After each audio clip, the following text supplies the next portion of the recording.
It's always great when I can interview a fellow Canadian, and happy to be joined here by Aaron Jeffery, who's got a big fight coming up here. John Salter, Bellator 293, March 31st, right around the corner. Aaron, how are you, man?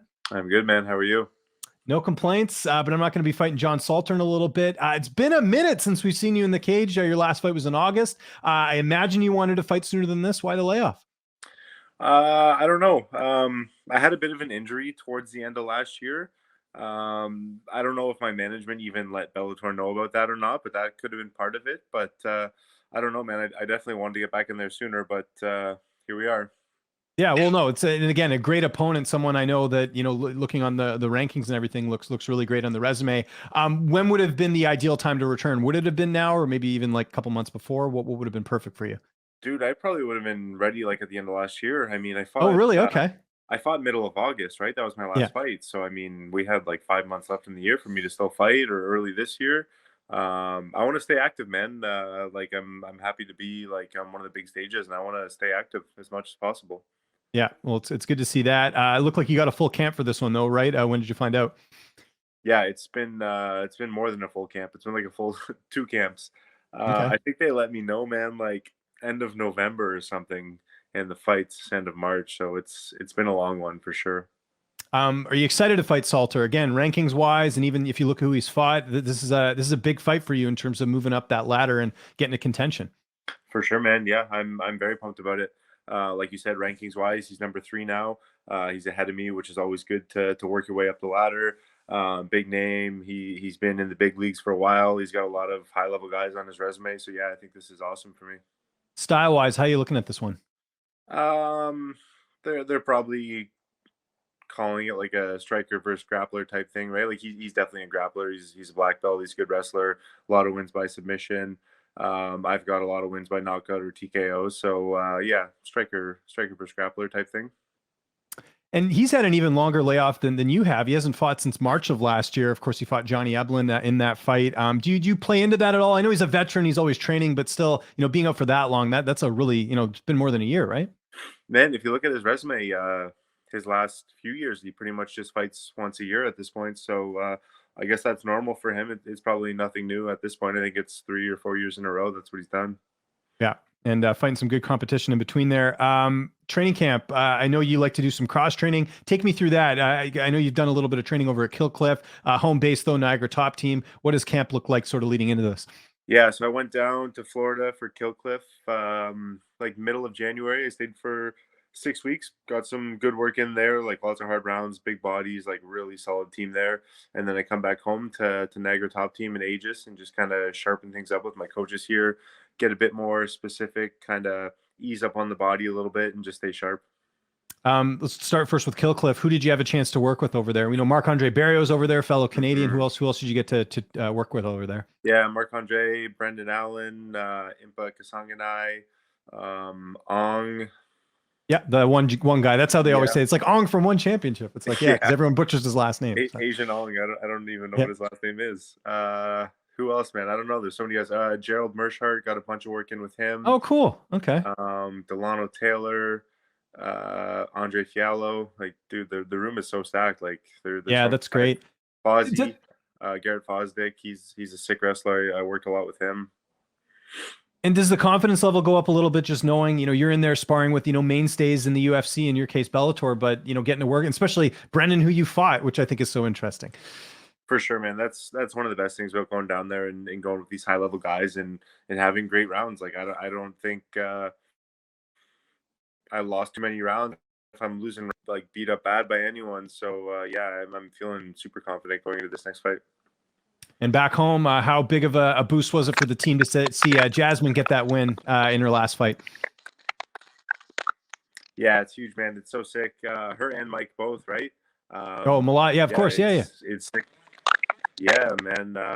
Like NTT, I think we're finally getting on the map, right? Like people are starting to talk about us, so it's great for everyone. And then is it primarily just Mike? Like, who are some of the main guys that Niagara Top Team you get to work with? Yeah, I got Mike. I got Clayton Pye, who's like a national level wrestler. He's a big boy, doing lots of work with him. Bobby Poulter, who's a good pro 170. I think he's like 5-1 or something.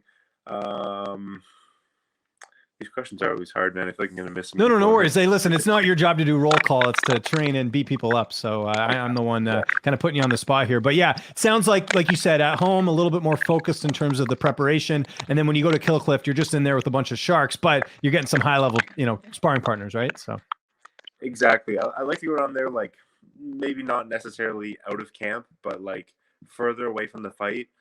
Get some hard rounds, like scrap hard, see what's working, see what's not working, then come home and kind of fix things up, right? yeah, no, it's a good combo there.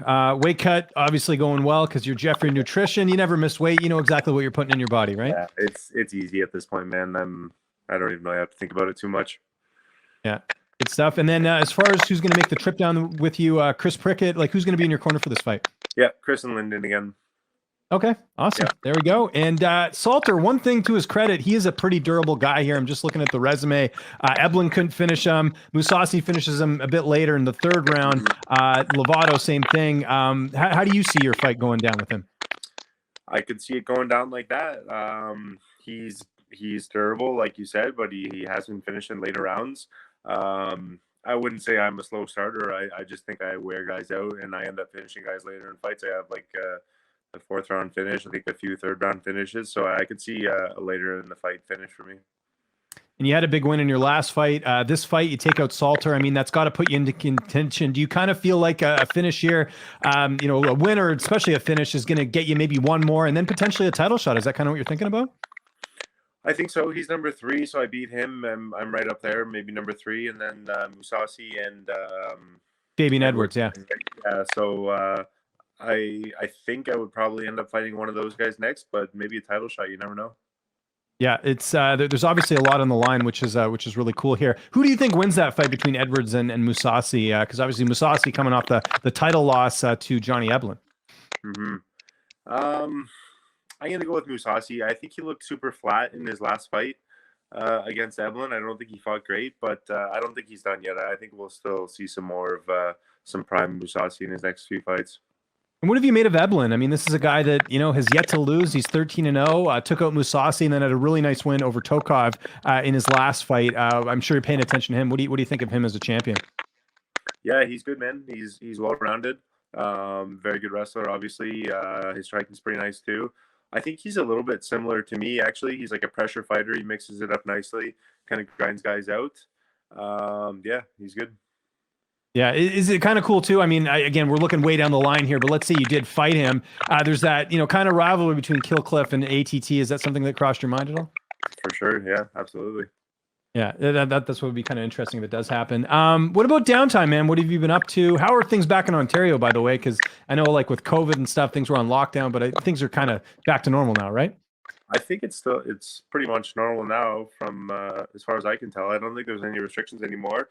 It's just fucking cold still, man. Like it was yesterday. It was like -14 in the morning with wind chill. Like it's fucking winter. Sucks. That is one thing I do not miss at all about living in Toronto is the cold winters. Like we get a little bit of cold here in Vancouver, but it's nowhere close to it. On, and I was like spoiled in Florida for 6 months or 6 weeks, and now I'm like back to this, and it's like coming up on the end of March, and it's still like cold and snowy outside. I'm over it.